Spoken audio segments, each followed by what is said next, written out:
السلام علیکم ورحمۃ اللہ وبرکاتہ۔ محترم علماء کرام، میں مفتی مظفر کوکنی آپ سے مخاطب ہوں۔ میں مفتی رفیق پورکر صاحب کوکنی، جو حضرت مفتی صاحب کے جو ہے وہ خلیفہ ہے، ان کے ساتھ یہاں پر انجمن دردمندان تعلیم و ترقی ٹرسٹ میں خدمات انجام دیتا ہوں۔ اس وقت ہمارے علاقے کوکن کے اوپر ایک بڑی مصیبت اور آفت اور اللہ کا عذاب نازل ہوا ہے۔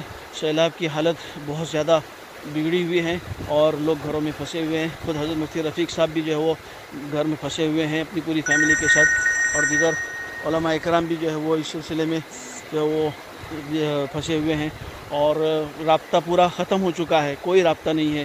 جن لوگوں کے گھروں میں سے فون آ رہے ہیں وہ کافی پریشان اور رو رہے ہیں کہ اب بس ہماری جان ہی جانے والی ہے۔ آپ حضرات سے گزارش ہے، دعائیں کیجیے۔ آپ کے تعلقات میں جتنے علماء اکرام اور جو ہے وہ بزرگان دین ہیں، ان سے دعاؤں کی درخواست کریں۔ ہم عافیت کے ساتھ ہیں، لیکن ہمارے ساتھی اور یہ پوری امت جو ہے پریشان ہے، ہم ان تک پہنچ نہیں پا رہے ہیں۔ آپ سبھی حضرات سے میرے کچھ سمجھ میں نہیں آ رہا تھا کہ میں کیا کروں، اور اچانک ایک امید کی کرن کہ آپ سبھی حضرات سے میں دعاؤں کی درخواست کروں، اس لیے میں نے یہ میسیج ڈالا ہوں۔ پلیز آپ حضرات دعا کیجیے کہ اللہ تعالیٰ اس عذاب اور مصیبت کو جلد ہو ٹال دے۔ پورا علاقہ کوکن، مہاڑ، چپلون، کھیڑ اور اس طرف راجہ پور اور بہت سے اور علاقے اور شہر جو ہے وہ پانی میں جو ہے ڈوب چکے ہیں۔ ایک ایک دو منزلیں پر، تین منزلیں پر پانی پہنچ چکا ہے۔ تو آپ حضرات سے دعا کی درخواست ہے۔ السلام علیکم ورحمۃ اللہ وبرکاتہ۔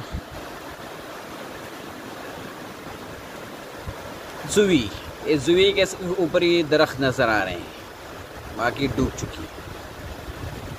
یہ ڈمکا اور ڈانڈے کے درمیان کا منظر۔